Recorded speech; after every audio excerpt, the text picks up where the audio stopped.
This is an age of disruption, of profound revolutionary change. What we're really asking ministers is to empower the ambassadors. The only thing that you really push forth is the truth. You don't see many women represented when it comes to the decisions as to how to handle the pandemic.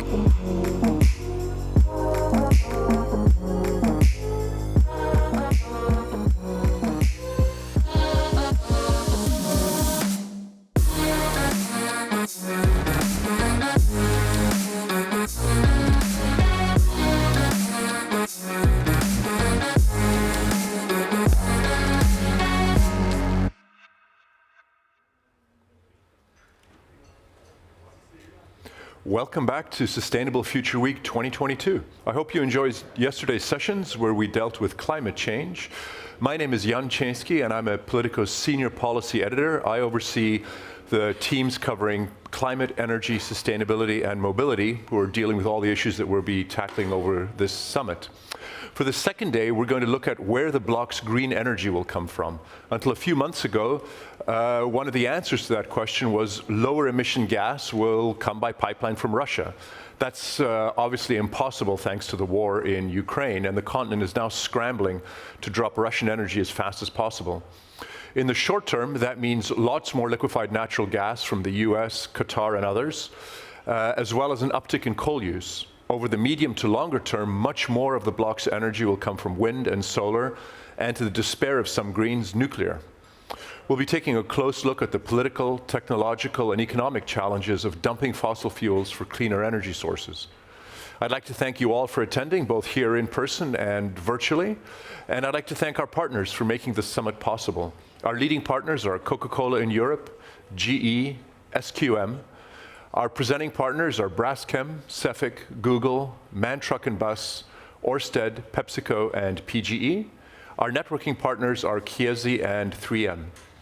Before we start, there's a few housekeeping rules. For these bigger panels, you can ask questions through the swap card platform. You can find the instructions for those on our event website. If you're already on the platform, you can chat with fellow attendees and you can ask questions. There's a box on the right of the screen if you're on a desktop, and below the live stream if you're on a mobile. If you're joining us in person, you can scan. There's a QR code that rotates on the screens around the room, and you can download the Swapcard app and ask your questions. There will also be some sessions where we will take questions live. If you're up for tweeting, then please use the hashtag #PoliticoSustainability.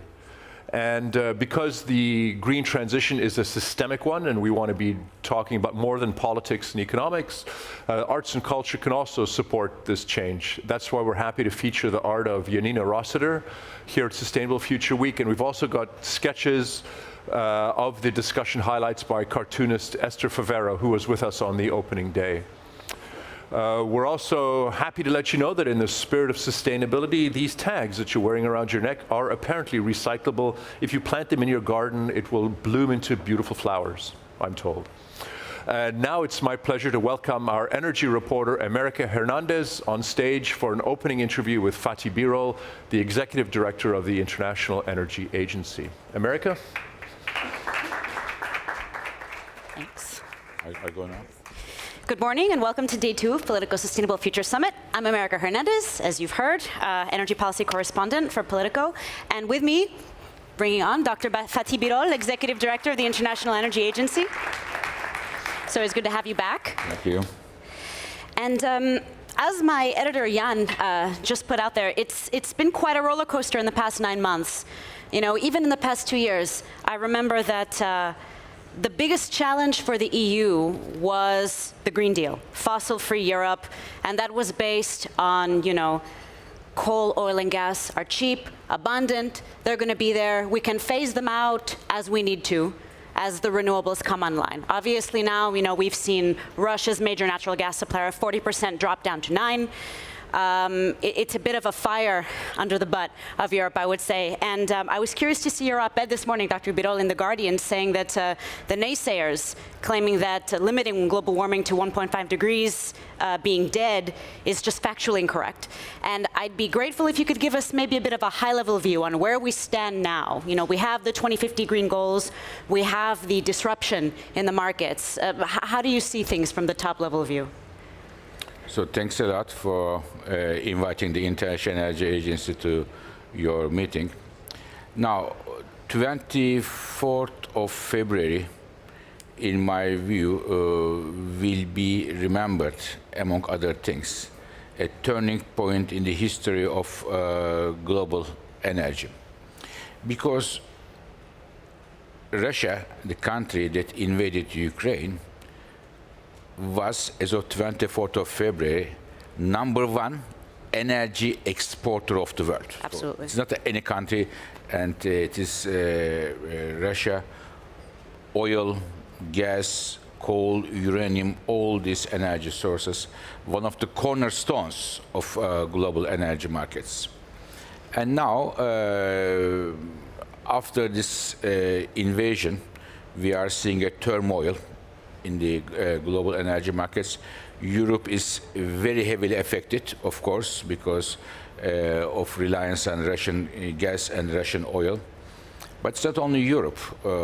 The energy prices, food prices are very high in many developing countries whose voices are not very much heard. So it's across the world.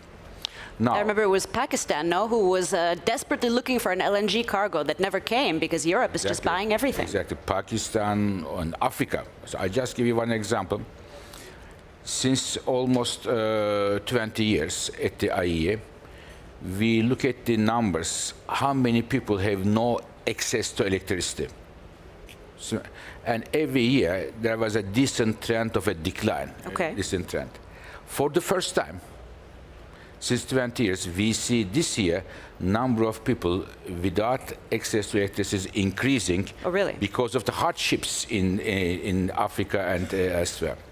Now, coming from here to the energy system,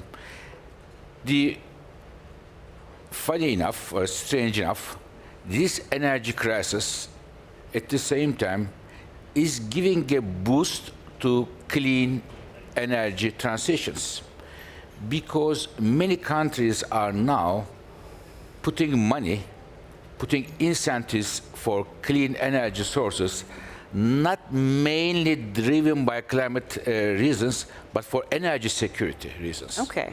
Today, energy security is #1, for example, in Europe, #1 driver of clean energy. We are going to, on 6th of December, we are going to give the renewable numbers in Europe and in the world. We always annually. When I look at the numbers, incredible increase in Europe for renewable energy installations this year and the next few years. Why? Because energy security and putting renewables in order to reduce the Russian gas imports. Again, another technology which is not very much talked, but extremely important, heat pumps. Again, today, in a few hours, with my colleague Laura Cosi, who is going to speak after this panel, we are going to release the heat pumps. And in Europe, when I look at the heat pump sales, they are growing very, very, very strongly.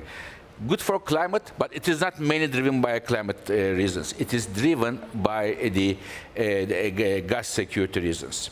Now, putting in this picture, when I look around the world, the Inflation Reduction Act from the United States, Repower EU in Europe, green transformation of Japan coming from that, China, India, pushing a lot of green energy technologies. And these are not only words or statements, it is cash money investment, clean energy investment growing very strongly.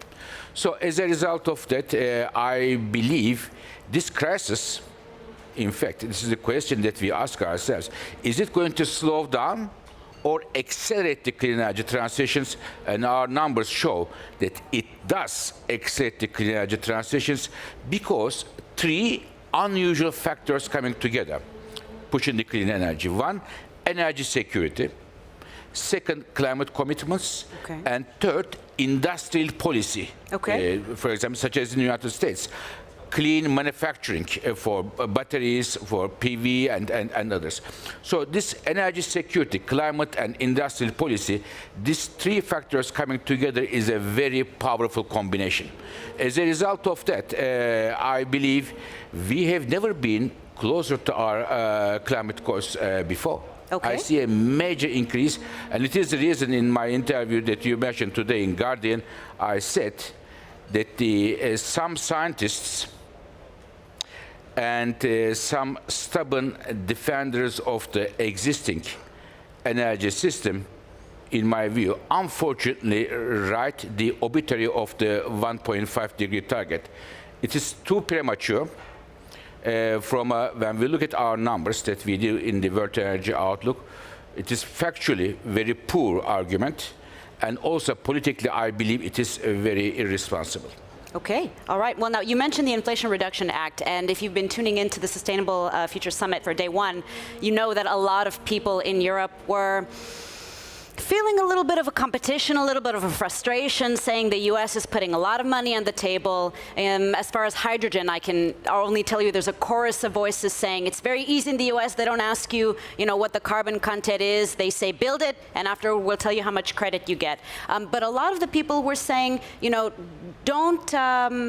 don't be frustrated. Don't try to open a World Trade Organization claim, for local content requirements. Just put more money on the table. But there's a worry that there's this sort of race for the subsidies, that maybe we're getting too ahead of ourselves. What advice would you give the European Commission as they see, this clean subsidy race being launched? Is there a danger in having it be a free-for-all? How do we strike the right balance?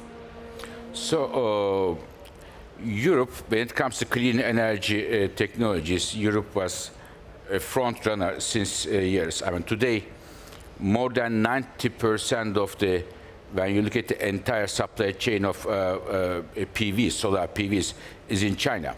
But when we look at 20 to 25 years ago, Europe was the leader. Europe provided a lot of subsidies for solar PVs, and was the front runner in the world, but then dropped the ball. How do we prevent it from dropping the ball this time? Dropped the ball, and then China took it over. Absolutely. So it is like a marathon, this clean energy technology innovation processes. And nobody remembers who finishes the marathon the first 10 kilometers, who is the first. Everybody remembers who finishes at the end, who comes the finish line. Yeah. And here, Europe was the number one in the first 10 kilometers, but it has no meaning. Now, coming back to today, Europe, in terms of electrolyzers, in terms of battery manufacturing, Europe has a lot of good efforts, but Inflation Reduction Act, in my view, is the biggest climate action since 2015 Paris Agreement in terms of its consequences. Okay. It is going to make a lot of clean energy technologies manufacturing cheaper and more accessible. And it is not only US, the European industry is facing the heat, it is also China, who is today, when you look at the solar batteries, hydrogen, China is a big leader. So in my view, it is very time for Europe to review its industrial strategy in the wake of the energy crisis. For two reasons. Number one, in the next few years, European industry will have a major challenge in terms of high energy cost, in terms of its competitiveness with other economies. This is number one. And number two is the countries like United States and China pushing the clean energy technology manufacturing and trying to have a pole position there for the next chapter of the industry, and Europe has to move here. In terms of what Europe should do, in my view, some people say it is fair, unfair, etc. It's another legal issue. But I would like to hope that Europe comes with a completely new industrial strategy which takes into account the current and the future challenges of energy sector by supporting European industry, economic, fiscal, labor and energy policies. It is time to review European industrial strategy. Do you think that could include local content requirements the way we see in the IRA? I wouldn't exclude that. Okay. Yeah. All right. Yeah. Thank you very much for that. Yeah. Now, you mentioned December 6th is when the IEA will be releasing its annual renewable statistics globally. I'd like to take you one day previous to that, December 5th. It's when the EU's partial embargo on seaborne Russian oil comes into effect. A lot of businesses, a lot of countries are in dispute as to how effective this will be on two fronts. Those who want to cause the maximum economic pain to Russia in punishment for its invasion for Ukraine on the one hand, but others who argue, during the pandemic, Russia dialed down its oil and gas production successfully. We see in the IEA's World Economic Outlook out recently that you forecast that Moscow will never return to its peak energy exporting that we saw, I believe it was in 2021 that you mentioned. How will that affect Russia going forward? Because there have been some who say, yes, they may export less, but if the costs go up, if the price is higher, they may still be in a financially comfortable position. And then on the other side, how high could prices go? How painful will it be at home, both on crude and on products like diesel? So first, let me start from the second part of your question. It's a very good one. It's a good discussion in Brussels and beyond.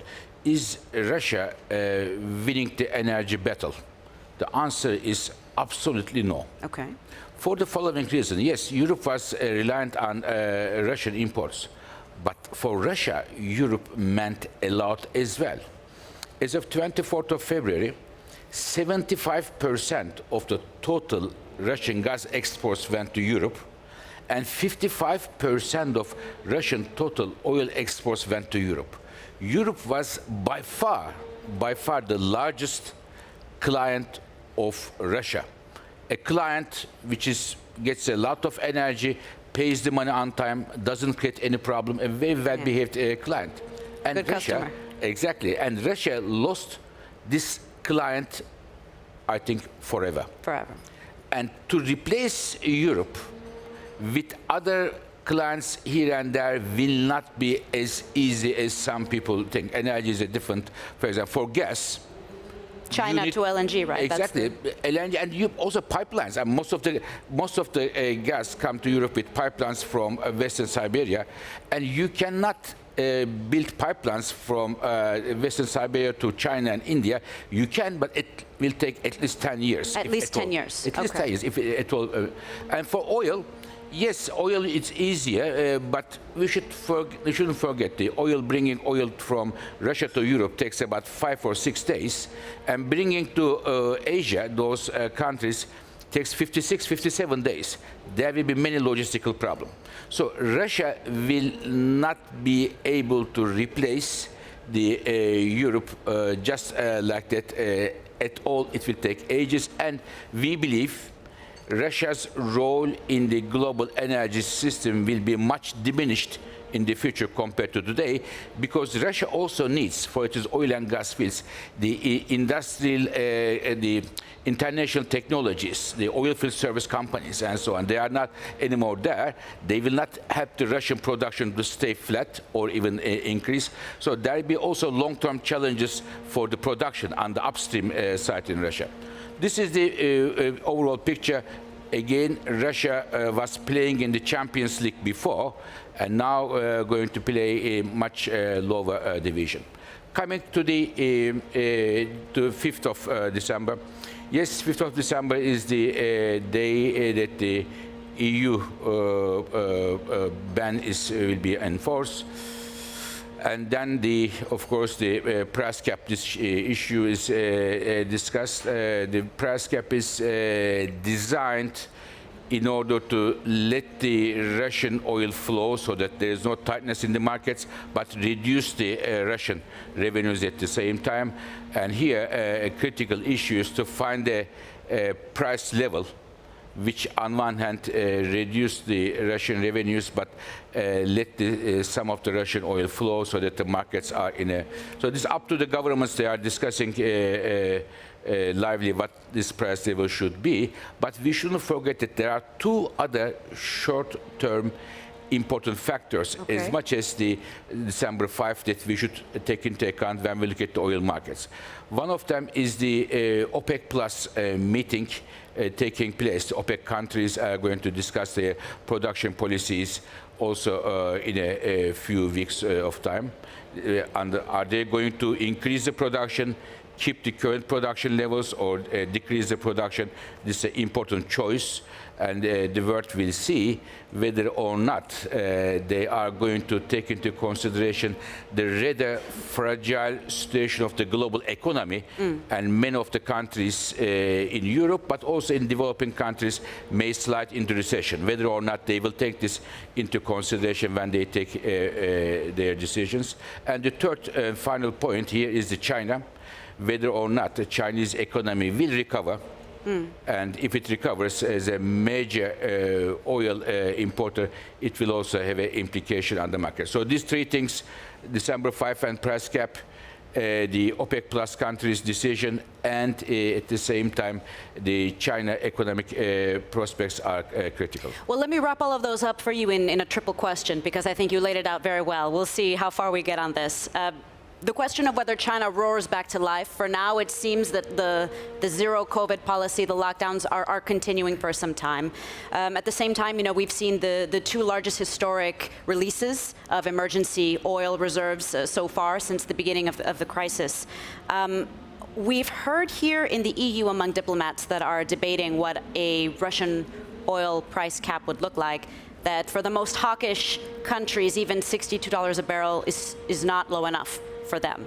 But given, as you say, the risk that, that they had wanted to put it, as I recall, so that the cap would come in right on December 5th, exactly as you said, so that there would be no unnecessary tightness. At the same time, we see in the US, I believe it was Chevron got permission to start marketing and selling Venezuelan oil. So there is some supply that is now going to be entering the global market. What is, for you, the worst case scenario, and how likely is it? If China comes back to life, well, what price do we need? Who's going to be hit the hardest if the supply tightens? Will it be Europe? So, it is not difficult nowadays to make a catastrophic scenario in the world, but what could be rather risky for the global economy is if Russia comes back, if China comes back with a good economic performance as a result of the lifting some of the restrictions, because a major demand center is China. This is one.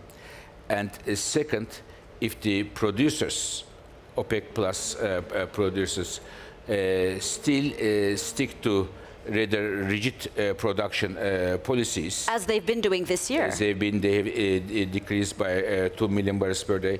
If they stick to that, and if we don't see additional increase of supply coming here and there, you mentioned Venezuela, but this is really something limited, we may well see oil prices going upwards. How high? Which in turn would put pressure on the inflation. And again, the bad news is not only for Europe. Bad news is for energy importing developing nations. This is the issue, and many people see this as a struggle or as a fight between the producers and the Western world. It is not. It is not the Western world that suffers the most. It is the developing countries in Africa, in Asia, in Latin America. They do suffer the most, and their financial muscles are much weaker than in Europe or elsewhere. So therefore, it is critical that the producing countries have a responsible position when they meet only a few days before 5th of December in Vienna. Okay. Now, I think it might be time to go to questions in the audience, if anybody has any. I think that was a good introduction. I believe you can raise your hands and somebody from Politico will come by. Questions via the Swap Card app, is that what I'm hearing correctly? Ah, but I do see a hand in the audience as well. Through the iPad. Thank God for earpieces. Let's see what we've got. It's password protected. You know, it's funny, this is, I think, one of the first live events we've done since the pandemic, and so previously it was all here. But we're going to have to get some technical assistance on this one. So there is this gentleman here who wants. I'd be happy to take your question. You may have to project. I'm happy to repeat the question.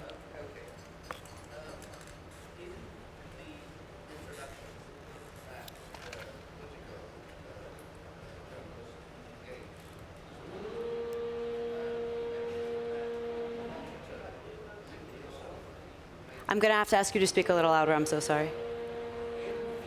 In the introduction.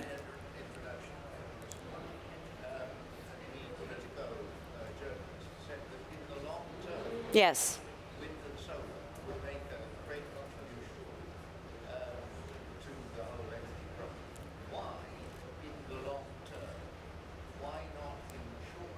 All right. Question for Dr. Birol.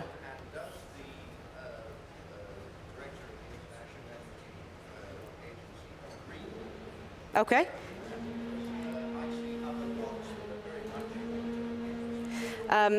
He's referring to my editor who mentioned that in the long term, solar PV will make a large contribution, a positive contribution to energy. Why not in the short term? Do you agree with the assessment? How do you assess the short versus the long-term contribution of both? I think it is already making a big contribution. Already? Yeah. In fact, today, I tell you something, 90% of the world, solar PV is the cheapest source of new electricity generation, 90% of the world. And when we look at the numbers of the total global electricity generation growth, about 3/4 coming from renewables only.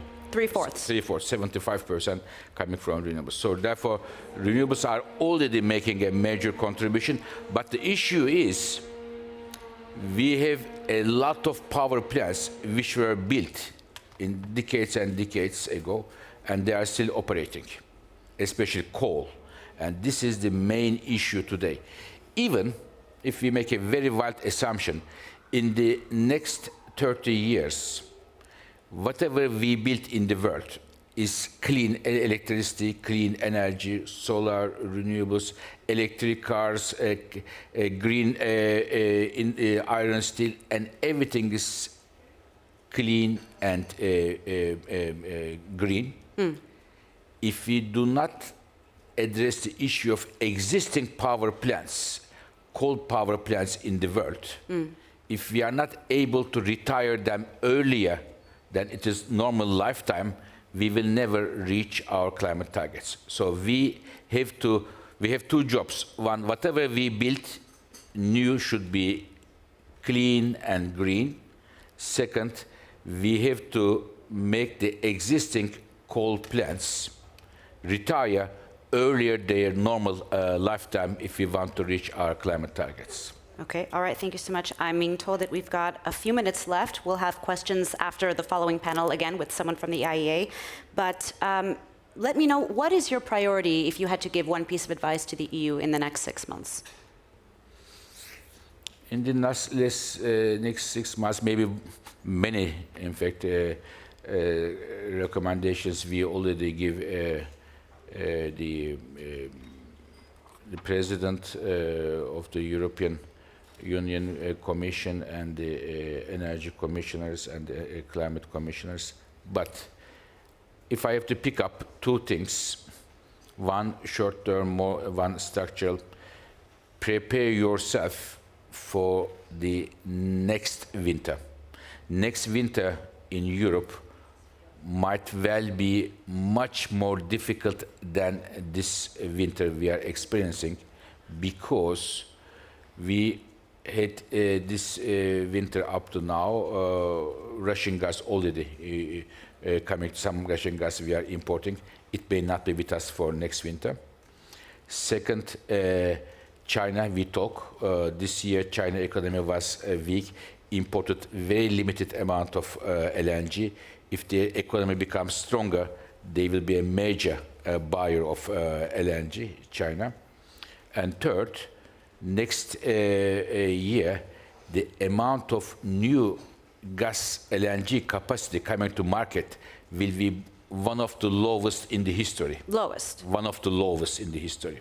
So 20 BCM only. So Russian gas may not be around.